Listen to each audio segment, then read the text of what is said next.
बिस्मिल्लाहिर्रहमानिर्रहीम। अच्छा, health management का चैप्टर भी पार्क में है, उसका सवाल लास्ट ईयर आया था।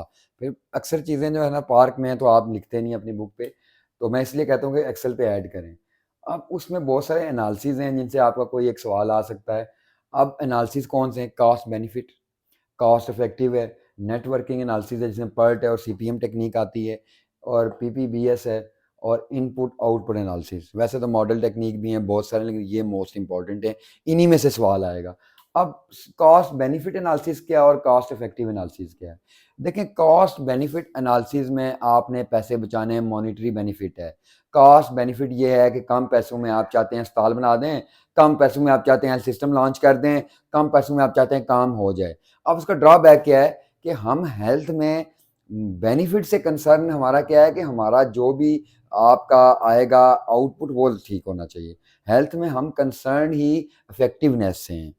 आप लाख रुपया लगाते हैं, देखिए मिसाल याद रखें, आप एक बंदे को हार्ट अटैक होता है तो, और एक बंदे को जुकाम होता है, जुकाम वाला 500 में ठीक हो जाता है। अब उसी 500 में हार्ट अटैक वाला नहीं ठीक होगा, उसकी एंजियोग्राफी होगी, बाद में अगर स्टेंट पड़ेंगे लाखों रुपए चाहिए।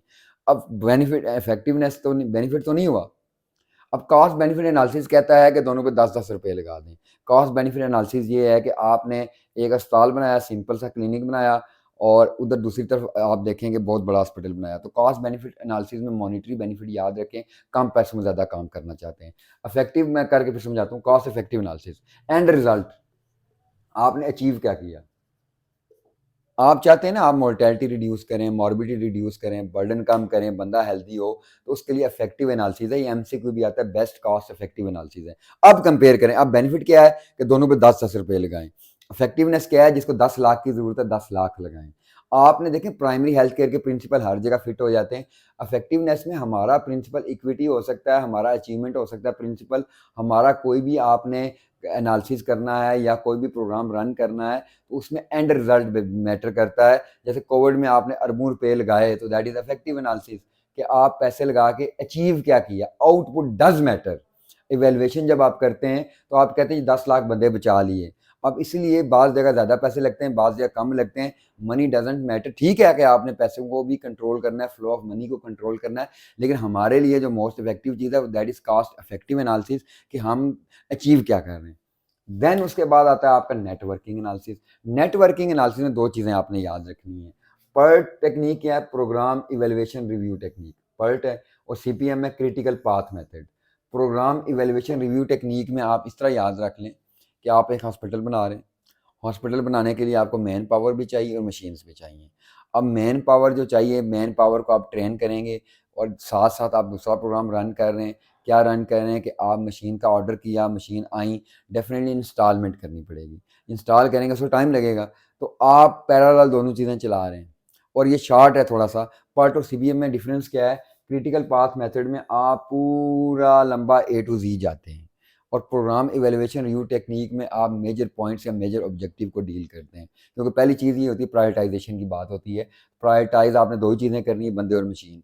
अब उसमें क्रिटिकल पाथ मेथड में आप कह लें बिल्डिंग भी बनानी है, ईंटें भी लेनी है, सीमेंट भी लेना है, सरिया भी लेना है, ये कह सकते हैं। तो अगर आपका नेटवर्किंग एनालिसिस का सवाल आए तो आप ये कह सकते हैं, networking analysis is a monitoring of health system. Monitoring है, and you monitor the network, और you can establish a network. देखिए सिंपल एक बंदे का काम नहीं, इंटरसेक्टोरियल कोऑर्डिनेशन की अगर आप बात करें, दैट इज़ नेटवर्किंग। आप नेटवर्किंग करते हैं, आप एक टीम बनाते हैं, उस टीम को साथ लेके चलते हैं, जिसमें मैन पावर भी आती है और आपका इंफ्रास्ट्रक्चर भी आता है। तो पैरेलल जब आप इसके ग्राफिकल या ग्राफिकल रिप्रेजेंटेशन कह लें, वो करेंगे, that is networking analysis. It can be divided into PERT and CPM. PERT basically deals with the main objectives, or you can say that this is program evaluation review technique. CPM critical path method. अब वो lengthy है, वो short है।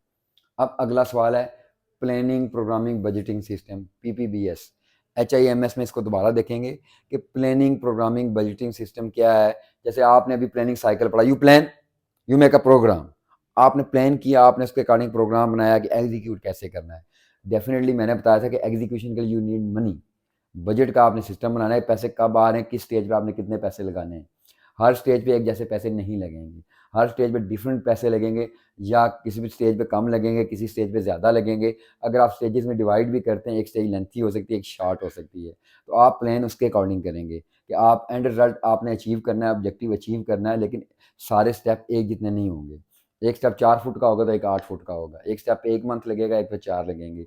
एक step पे 10 करोड़ लगेगा, एक पे 50 करोड़ लग जाएगा। एक पे हो सकता है पैसे कम लगे। तो आपने सारे स्टेप को यूनाइट करना है, मिलाना है। वो सारे स्टेप मिलेंगे, कोऑर्डिनेशन होगी तो काम होगा। उसके बाद आपका आता है जी इनपुट आउटपुट एनालिसिस। वही चीज़ है, इनपुट क्या दिया और अचीव क्या किया। आपका इनपुट कितना है, जैसे आप 6 घंटे पढ़ेंगे ना, आप ज़्यादा अचीव करेंगे। आप 2 घंटे पढ़ेंगे, आप कम अचीव करेंगे। आप देखें जितने आप पैसे लगाएँगे, कहते हैं जितना गुड़ डालो उतना मीठा होता है। जितने पैसे लगाएँगे आपकी अचीवमेंट ज़्यादा है। तो ये एनालिसिस आपने याद रखने हैं, कॉस्ट इफेक्टिव, कॉस्ट बेनिफिट, ये इस दफ़ा भी आएगा। नेटवर्किंग एनालिसिस में पर्ट और सीपीएम टेक्निक याद रखनी है। उसके बाद पीबीएसएस आपने याद रखना है, PPBS sorry, planning, programming and budgeting system. ये हेल्थ इंफॉर्मेशन सिस्टम में होता है, या पाकिस्तान का जो हेल्थ सिस्टम है उसमें यूज़ होता है कि आप ये सारे काम करते हैं। देन इनपुट और आउटपुट और बड़े एनालिसिस मॉडल आपने फॉलो करने हैं। डेफिनेटली आप हेल्थ के बड़े मॉडल फॉलो करते हैं, तो आपका अगर हेल्थ मैनेजमेंट का सवाल ही आता है कि how will you manage the health, what is health management, तो health management depends on your planning, on your achievements. अब इसके लिए गवर्नेंस की ज़रूरत भी होती है आपको। तो आप में या कहता है डिफरेंट एनालिसिस लिखें। अब वो डायरेक्ट सवाल 2 नंबर का देगा जी, cost effective analysis, cost benefit analysis में डिफरेंशिएट करें। वो नेटवर्किंग एनालिसिस का दे देगा। 5 नंबर का देगा तो कहेगा what are various analysis in a health system. तो आप networking, cost effective, cost benefit, planning, programming, budgeting system, intake, input, output analysis, ये 5 लिख के थोड़ा-थोड़ा एक्सप्लेन करें। फ़र्ज़ करें 5 नंबर का नेटवर्किंग एनालिसिस का सवाल आ गया। तो आपने नेटवर्किंग को एक्सप्लेन करना है, ग्राफिकल रिप्रेजेंटेशन की बात करनी है, उसको सब डिवाइड करना है पार्ट में और सीबीएम में, तो आपका काम हो जाएगा। Thank you.